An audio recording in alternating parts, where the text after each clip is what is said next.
Before everyone calls me disgusting, please let me explain. Yes, I bragged that I had over 1,000 past partners. Yes, I said it loudly. Yes, I thought it would make me look confident, empowered, funny, whatever. I didn't think he'd take it seriously.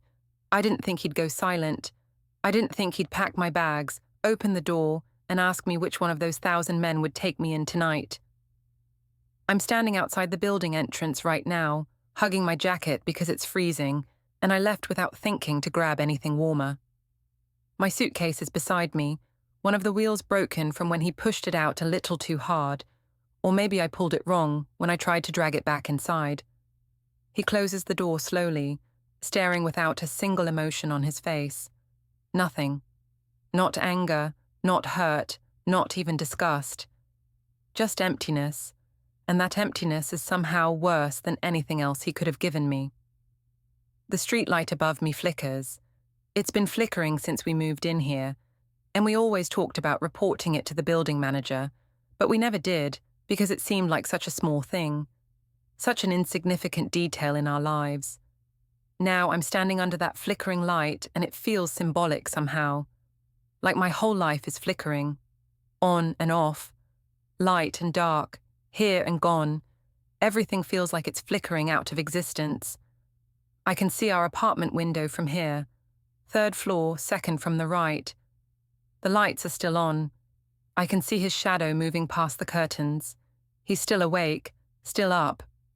Doing what? Celebrating? Crying? Feeling nothing at all? I don't know. I don't know anything anymore. I thought I knew him. I thought I knew us. I thought I knew how to be in a relationship. But apparently, I know nothing. Before we get into it, don't forget to like and subscribe. And hit hype to boost this episode. Drop a comment below with your city or country. I'm always curious where viewers are joining from. Everyone always wants to paint things in black and white, good and bad, right and wrong. But life isn't like that. Life is messy and complicated, and sometimes you make choices that seem right in the moment, but turn out to be disasters. Sometimes you think you're being confident when really you're being stupid. Sometimes you think you're winning when really you're losing everything. And you don't realize it until it's too late. Until you're sitting outside your own apartment building, like a piece of trash that's been thrown out. I want to tell you about who I was before this moment, before I became the woman sitting on a curb with a broken suitcase. I was happy. We were happy. At least I thought we were. We had routines. We had inside jokes. We had plans for the future. We talked about maybe having kids someday, maybe buying a house, maybe getting a dog. All those normal couple things that normal couples talk about when they think they have forever ahead of them. I worked as a marketing coordinator for a small tech company. Nothing fancy, nothing impressive. Just a regular job that paid the bills. He worked in IT. We met at a friend's birthday party 3 years ago. He spilled his drink on my dress, and he was so apologetic, so genuine, so sweet about it that I couldn't even be mad. We talked for hours that night. He made me laugh. He listened when I talked. He seemed interested in me as a person, not just as someone to hook up with. And that felt rare. That felt special. Our first date was at this Italian restaurant that's closed down now. We shared a pizza and talked about our families and our dreams and our fears. He told me about how his dad left when he was young and how he promised himself he'd never do that to his own family. He told me about how he wanted to build something stable and real and lasting, and I wanted that too. I really did. I wanted stability. I wanted someone who wouldn't leave. I wanted someone who would stay. The conversation started so innocently. We were just talking, you know, the way couples do when they're trying to be open and vulnerable with each other. We'd been together for 3 years, married for 1, and honestly, things had been good. Really good. Better than good.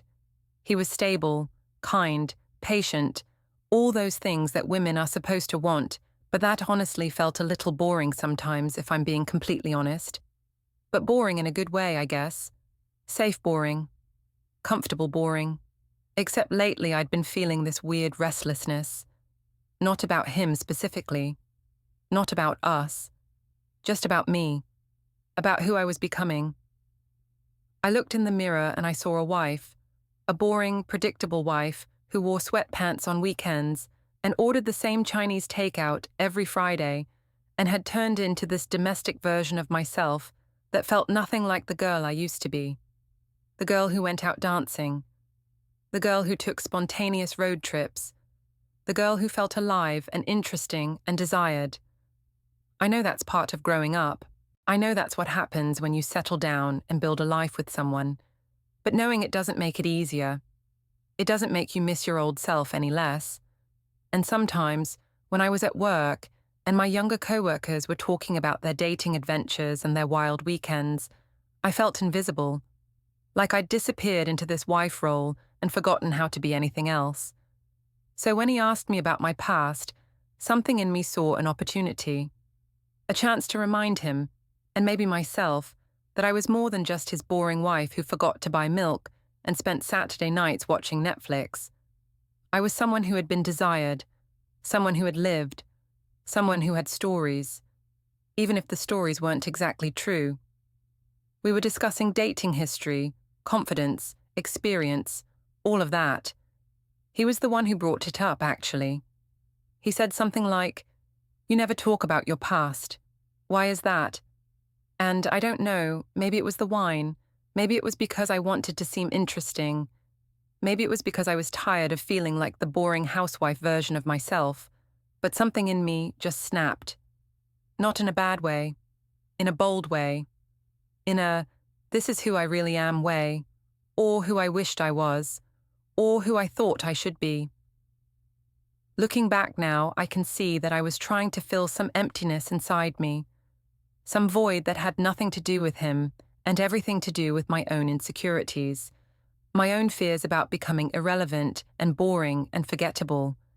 But in the moment, it just felt like confidence. It felt like power. It felt like I was finally showing him a side of me that was exciting and mysterious and worth paying attention to. I wanted him to see me as powerful, as someone who had been desired, as someone who had options and chose him. Isn't that supposed to be flattering? Isn't a man supposed to feel good knowing that his wife could have had anyone but picked him? That's what all the empowerment articles say. That's what my friends always told me.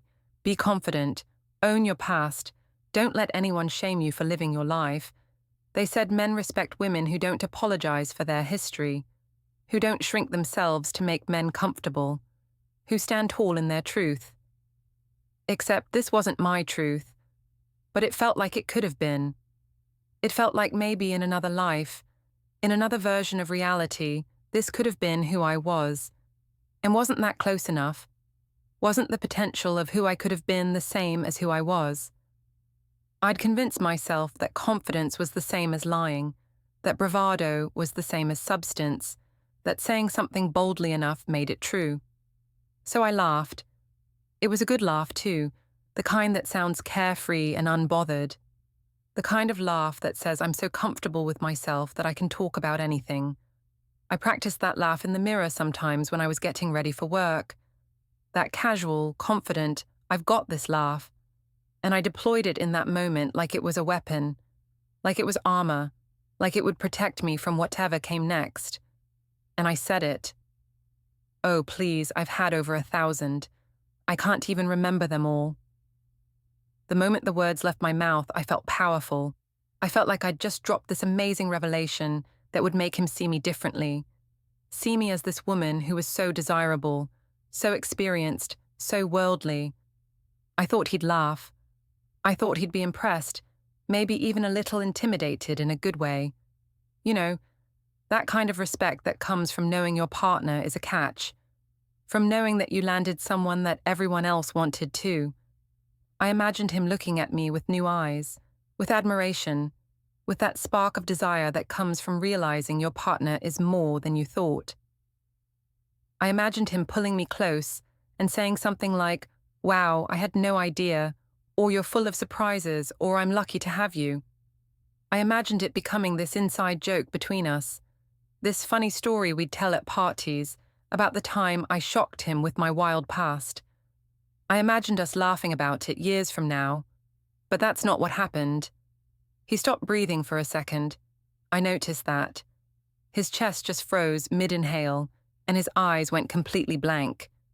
Not blank like bored, blank like someone had just turned off all the lights inside his head. Like someone had unplugged him from reality. But I misread it. I thought it was shock in a good way. I thought it was that moment when someone realizes they don't know their partner as well as they thought, and it's exciting and mysterious. In my head, this was going exactly as planned. He was surprised. He was processing this new information about me. He was recalibrating his understanding of who I was. And that felt good. That felt like winning. That felt like I'd successfully made myself more interesting, more valuable, more worthy of attention. Like I'd leveled up somehow. Like I'd become the main character instead of the supporting role in my own life. So I kept going. I know, I should have stopped. But when you think you're winning, when you think you're finally being seen the way you want to be seen, it's hard to pump the brakes. It's like being on stage, and the audience is silent, and you think they're captivated, so you give them more. You give them everything you have, because you think they want it. You think they're hungry for it. You think you're feeding them exactly what they need. I smirked. God, I actually smirked. I can see my face reflected in the dark window of the building across the street right now, and I hate myself for that smirk. But in the moment, it felt right. It felt powerful. It felt like the smirk of a woman who knows her worth. Who knows she's desired. Who knows she's chosen this man out of 1,000 other options. I said, it's not my fault I had options. And in my mind, this was the perfect follow-up. This was doubling down. This was committing to the bit. This was me refusing to backpedal or apologize or shrink myself. This was me standing in my truth, even though my truth was a lie. This was me being the confident woman I'd always wanted to be, even if it was all pretend. That's when everything changed. He went still. Not the normal kind of still, where someone is just sitting quietly. This was different. This was the kind of still that makes the air feel heavy. The kind of still that makes you realize something fundamental has shifted and you can't unshift it. Dangerously still. But even then, I didn't get it. I didn't understand what I'd done. I thought he was processing it. I thought maybe he was impressed or maybe a little jealous in that way that makes someone want you more. I've read about that, about how a little jealousy can spice things up. I thought this was that. I really did. He didn't respond. Not a word, not a sound, just silence. The worst kind of silence. The kind that fills up a room like water and you feel like you're drowning in it. I started to feel uncomfortable then. Started to realize that maybe I'd miscalculated. Started to notice that his face wasn't showing admiration or intrigue. It was showing nothing. Absolutely nothing. I tried to laugh again, to break the tension. I said something like, "Babe, it's ancient history. You know that, right?" But my voice sounded different. It sounded small and uncertain and desperate, and I hated how it sounded, so I stopped talking and just waited for him to say something. Anything. He stood up slowly. So slowly that every second felt like an hour. He didn't look at me as he walked past. He just moved toward the bedroom like he was in some kind of trance. I followed him because what else was I supposed to do? Sit there alone in the living room while he did whatever he was doing? I called after him, asking what he was doing, where he was going, but he didn't answer. When I got to the bedroom doorway, he was opening the closet. Our closet. The one where we kept both our clothes mixed together because we were married and that's what married people do. He reached up to the top shelf where we kept the luggage and he pulled down my suitcase. The big one. The one I used when I went on long trips. My stomach dropped. Not figuratively. I actually felt it drop, like when you're on a roller coaster and you go over that first big hill. I started panicking immediately. I said, "It was a joke. Why are you packing my things?" My voice was high and shaky, and I could hear how pathetic I sounded, but I couldn't control it anymore. He ignored me, completely, like I wasn't even there, like I was a ghost haunting our bedroom and he couldn't hear me or see me. He opened my dresser drawers and started taking out my clothes, not throwing them, not crumpling them up in anger. He was folding them, neatly, precisely, like he was packing for me to go on a vacation, like he cared about my things arriving unwrinkled. I watched him pack methodically, my clothes, my shoes, my makeup bag, my hairbrush, my phone charger, everything. Every single item that belonged to me was going into that suitcase. He moved through the room like he was following a checklist in his head. Nothing forgotten, nothing overlooked. It was terrifying how thorough he was being. He packed the sweater I wore on our first real date, the one I'd been so nervous about choosing because I wanted to look perfect for him. He folded it neatly, precisely, like it was just another sweater. Like it didn't represent that night when we walked through the city for hours talking about everything and nothing. Like it wasn't the sweater I was wearing when he first told me he was falling for me. He packed the dress I wore to our wedding. Our small, simple wedding with just family and close friends. I'd found the dress on sale and felt so beautiful in it. He cried when he saw me walking down the aisle. Actually cried. And now he was folding that dress and putting it in my suitcase like it was garbage. Like our wedding meant nothing. Like those tears meant nothing. Like I meant nothing. He packed the t-shirt I always stole from him to sleep in. His old college shirt that was soft and worn and smelled like him. He must have noticed it in my drawer and realized it was his, and decided I didn't get to keep it. Or maybe he just wanted me to have nothing of his. Nothing to remember him by. Nothing to hold on to when I was alone and scared and desperate for any piece of the life I'd destroyed. I kept trying to talk to him. I was saying everything I could think of. It was a stupid joke. I was exaggerating. I was trying to be funny. I didn't mean it. Please talk to me. Please look at me. Please stop packing. Please don't do this. But every word I said just disappeared into the silence. He didn't even acknowledge that I was speaking. It was like I'd already been erased. Like I was already gone. Like I was already just a memory he was trying to forget. I started crying at some point. Not pretty crying. Ugly crying. The kind where your face gets all blotchy and your nose runs and you're hiccuping between sobs. The kind of crying that makes you look like a child.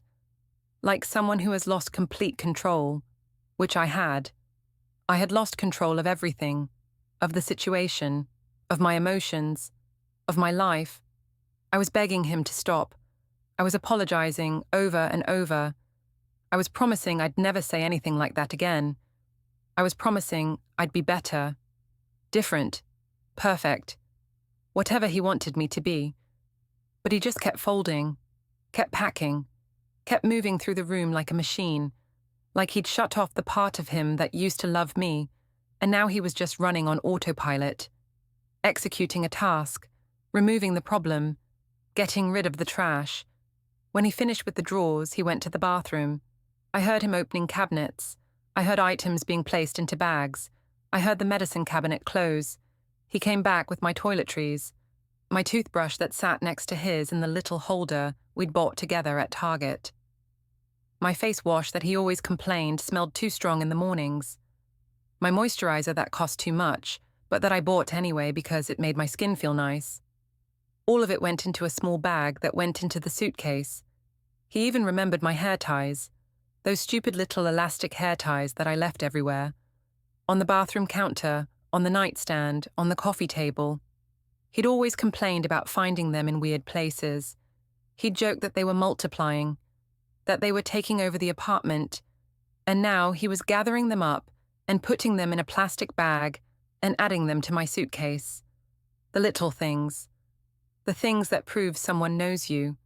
The things that prove someone has paid attention to your life and your habits and your mess. And he was using that knowledge to erase me from his space. Then he zipped the suitcase. That sound, that horrible zipping sound, It was so final, so definitive, like a door closing, like a book ending, like a life ending. He stood there for a moment with his hand on the handle, and I thought maybe this was it. Maybe he'd turn around and tell me he was just trying to scare me, teach me a lesson, make me understand how badly I'd messed up. He looked me dead in the eyes. For the first time since I'd said those words, he actually looked at me, really looked at me. And there was nothing there, no love, no anger, no hurt, no anything. His eyes were empty, like he was looking at a stranger, like he was looking at nobody. I whispered, "Where am I supposed to go?" My voice was so quiet I wasn't even sure he could hear me. But he heard. I know he heard because I saw the smallest flicker of something cross his face. Not sympathy, not regret. Something colder. Something that looked almost like satisfaction. He picked up the suitcase. He carried it out of the bedroom, through the living room toward the front door. I followed behind him like a lost puppy. I was still crying, still begging, still apologizing. I grabbed his arm at one point, and he just stopped and looked down at my hand on his arm, like it was some kind of insect that had landed on him. I let go immediately. He walked to the door, our front door, the door we'd walked through together 1,000 times. The door he'd carried me through on our wedding night because he wanted to do that cheesy romantic threshold thing. The door that had a wreath I'd hung up last Christmas that we never took down because we both thought it looked nice. He opened that door. He pushed the suitcase out into the hallway. The broken wheel caught on the door frame and made this horrible scraping sound. Then he turned back to me and said the sentence that ended everything. The sentence that I will hear in my head for the rest of my life. The sentence that proved I had destroyed something I could never fix. He said, "You said you had over 1,000 partners. Choose one. Which one will let you sleep there tonight?" I froze. My whole body just stopped working. My heart felt like it had been ripped out of my chest. My throat closed up so tight I couldn't breathe. I couldn't speak. I couldn't move. I just stood there staring at him while he stared back at me with those empty, empty, empty eyes. I wanted to tell him that I'd made it up, that I'd been lying, that I'd been exaggerating, that I'd been trying to seem interesting and cool, and it had backfired so spectacularly that I couldn't even comprehend what was happening. But I couldn't say any of it because my voice wasn't working, and even if it was working, would it matter? Would he believe me? Would he even care? He waited for maybe 5 seconds. 5 seconds that felt like 5 years. And when I didn't answer, when I didn't move, when I didn't do anything except stand there crying silently, like a statue made of tears, he stepped back and started to close the door. I lunged forward. I actually lunged at the door like some kind of animal. I tried to push it back open. I tried to get back inside. But he was stronger than me, and he just kept pushing it closed, slowly, calmly, deliberately. My hands were on the door, trying to keep it open, and his hands were on the other side, pushing it closed, and for a moment we were connected through that door in this horrible push and pull, and then the door clicked shut. I heard the lock turn. That click, that tiny metallic click that meant I was outside, and he was inside, and there was a lock between us. I stood there with my palms pressed against the door, feeling the coldness of it seeping into my skin. A neighbor opened their door. Mrs. Patterson from apartment 312. She's this older woman who's always been really friendly to us. She'd smile and wave whenever we saw her in the hallway.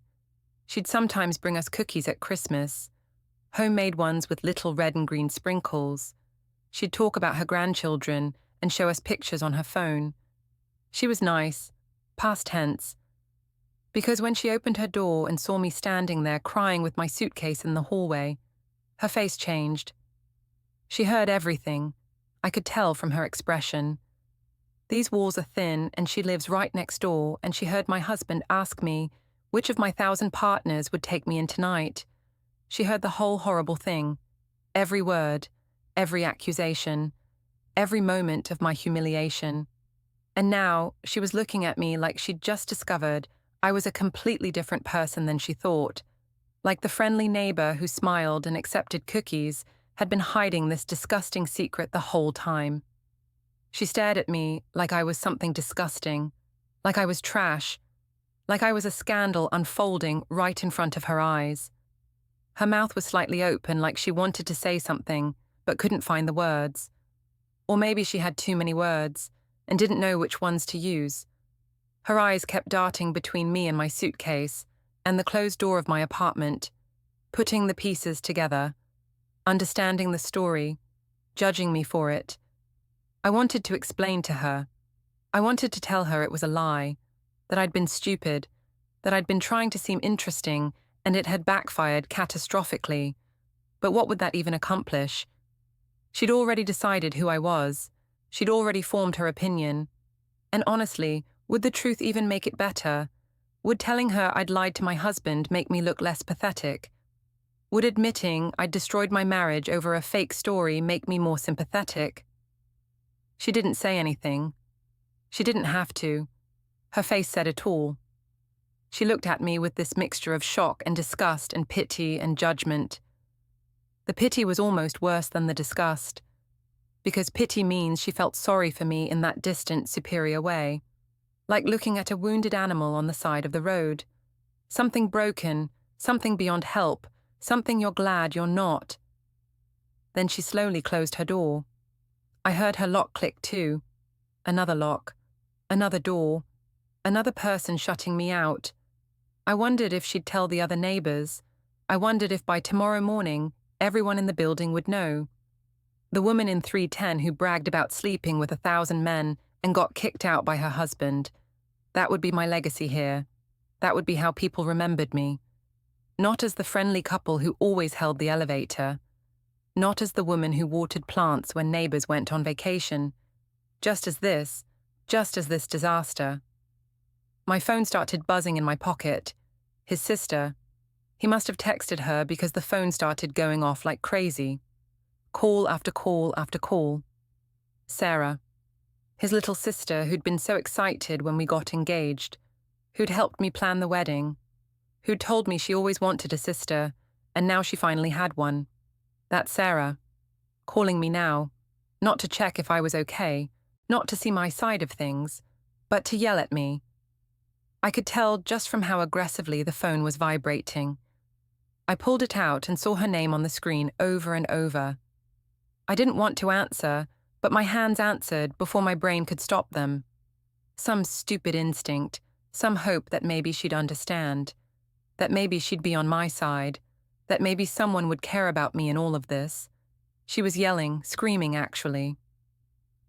Did you really brag about 1,000 guys? What is wrong with you? How could you do this to him? How could you say something like that? Do you have any idea what you've done? Her voice was so loud I had to hold the phone away from my ear. Even Mrs. Patterson probably heard her through the door. More evidence, more proof of what I'd done, more public humiliation for everyone to witness. I tried to explain. I tried to say something, anything that would make this better. But she wasn't listening. She didn't want to hear my explanation. She didn't want to understand my perspective. She didn't care about my reasons or my logic or my desperate attempts to justify what I'd said. She just wanted me to know how much I'd hurt her brother, how much I'd disappointed her, how much she hated me for this. She said things I never thought she'd say to me. She called me names. She said I was disgusting. She said I was a terrible person. She said her brother deserved so much better. She said she'd always had a bad feeling about me, which was a lie. She'd loved me, at least I thought she did, but maybe that's how it works. When someone does something unforgivable, everyone rewrites history. Everyone suddenly claims they always knew. They always suspected. They always had doubts. Then she said something that really hurt. She said, "I defended you to our mum. She never trusted you, and I told her she was wrong. I told her you were good for him. I told her you made him happy. And this is how you repay that. This is what you do with the trust we gave you." And then she started crying. Not just crying, sobbing. These big gasping sobs that made me feel like the worst person alive. I wanted to comfort her. I wanted to tell her I was sorry. I wanted to explain that I hadn't meant to hurt anyone, that I'd just been stupid, that I'd just wanted to feel important for 5 minutes, and instead, I'd destroyed everything. But before I could say any of that, before I could get a single word out, she said, "Don't call here again," and she hung up. The silence after she hung up was somehow worse than the yelling. More notifications started coming in. Text messages. His brother, his mum, his best friend, his cousin. People I'd spent holidays with, people I'd shared meals with, people I'd thought were my family too. How did they all know already? How had the news spread so fast? I looked at the messages, and they were all variations of the same thing. "Tell me this is a joke. You ruined everything. How could you be so stupid? I can't believe you did this. He deserves better than you." Every single person in his life was messaging me, and every single message was telling me that I was wrong, that I was horrible, that I was the villain. And maybe they were right. Maybe I was. But I didn't mean to be. I really didn't. I just wanted to feel powerful for one moment, and instead, I destroyed everything. I destroyed my marriage, my home, my family, my reputation, my life. All of it. Gone. Because I couldn't keep my stupid mouth shut. I stood there in the hallway for I don't know how long. Time stopped meaning anything. I just stood there staring at the door and crying and trying to figure out how this had happened. How had a single sentence cost me everything? How had trying to seem confident turned into losing my entire life? I tried to come back inside. I know I shouldn't have. I know the door was locked. I know he'd made his decision. But I couldn't help it. I pushed on the door. I pushed hard. I pushed like if I just pushed hard enough it would open, and I could go back inside, and we could pretend this never happened. But the door didn't move. It didn't budge even a little bit. He'd locked it. Of course he'd locked it. My phone lit up again. One final text from my husband. I looked down at the screen, and the words burned into my brain like they were written in fire. "Don't come back. Call one of your 1,000. That message." Those 7 words, they destroyed me in a way that nothing else had, because they weren't angry. They weren't emotional. They were just factual. Just true. Just him telling me exactly what he thought of me, and exactly what I deserved. I slid down the wall until I was sitting on the floor with my suitcase beside me. The hallway floor was cold and dirty, and there was a stain on the carpet near my foot that I'd never noticed before, even though we'd lived here for a year. Everything looked different from down here. Everything looked worse. My phone kept vibrating, more messages, more calls, his family, his friends, even some of my friends who had somehow heard what happened. Everyone had an opinion.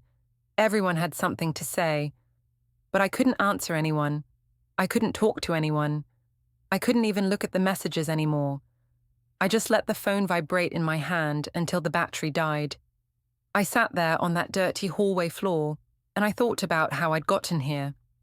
I thought about that conversation, about that moment when I decided to say those words, about how I'd thought it would make me seem confident and powerful and interesting, about how spectacularly wrong I'd been, about how one sentence can change everything, about how you can destroy your entire life in the time it takes to exhale a few syllables. The building was quiet. It was late. Most people were asleep. The lights in the hallway were that horrible fluorescent kind that makes everything look sick and yellow. My reflection was in the window at the end of the hall, and I looked horrible. My makeup was running down my face. My hair was a mess. My eyes were swollen. I looked exactly like what I was, a woman who had ruined everything. I thought about texting him again, calling him, begging him one more time, promising him anything, telling him I'd do anything to fix this. But what was there to fix? What could I possibly say that would make this better? Sorry I lied about sleeping with 1,000 men.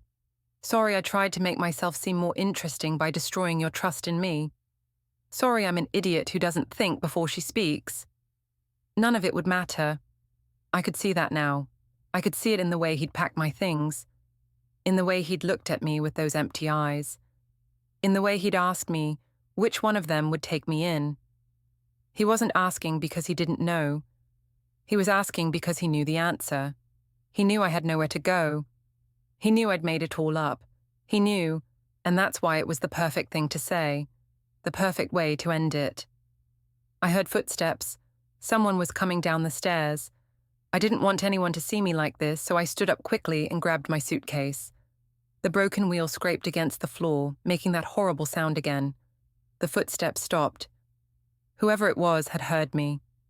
They knew someone was out here, but they didn't come around the corner. They just stopped and waited for me to leave first. I dragged my suitcase toward the elevator. It made so much noise. Every scrape of that broken wheel echoed through the quiet building.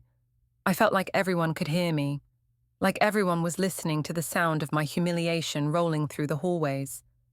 When the elevator doors opened, I got inside and pushed the button for the ground floor and watched the doors close on that hallway, on that door, on that life. The lobby was empty. The night security guard glanced up at me and then quickly looked away. Did he know? Had he heard something? Or did I just look so obviously like someone whose life had fallen apart that he didn't want to make eye contact? I walked past him, pulling my suitcase, and he said nothing. I said nothing. The lobby was silent except for the scraping of my broken wheel. Outside it was freezing. I hadn't noticed before because I'd been in shock, but now I noticed. Now I felt how cold it was. I hugged my jacket tighter, but it wasn't enough. I should have grabbed a coat. I should have grabbed so many things. But he'd packed for me, and he'd decided what I got to take, and a warm coat hadn't made the cut. I sat down on the curb in front of the building. My suitcase was beside me. Cars were driving past on the street, but not many. It was too late for there to be much traffic. Each car that passed lit me up for a second with their headlights, and then left me in darkness again. Light and dark, over and over. I stared at the dark street and I thought about what happens now. Where do I go? I don't have any of those 1,000 partners. Obviously. I barely have friends anymore because I've been so focused on my marriage for the past year. My family lives in another state and we're not close. I have some money in my bank account, but not much. I have a job, but it doesn't pay enough for me to get my own place immediately. I have nothing. I have no one. I have nowhere to go. And it's all my fault. That's the worst part. I can't even blame him. I can't blame his family. I can't blame anyone except myself. I said those words. I bragged about something that wasn't even true. I tried to make myself seem like something I'm not. I destroyed the trust between us because I wanted to feel powerful for 5 minutes. I did this to myself. A car slowed down near me. For a second, I thought maybe it was him. Maybe he'd come after me. Maybe he'd changed his mind. Maybe this was all just a horrible lesson he was teaching me, and now that I'd learned it, he'd take me back. But it wasn't him. It was just someone slowing down to look at the woman sitting on the curb with a suitcase at 2 a.m. They sped up again and drove away. My phone was dead, so I couldn't even scroll through social media or distract myself or do anything except sit there with my thoughts. And my thoughts were horrible. They were going over every moment of that conversation, every word I'd said, every expression on his face, the way I'd smirked, the way I'd doubled down, the way I'd been so confident that I was winning when really I was destroying everything.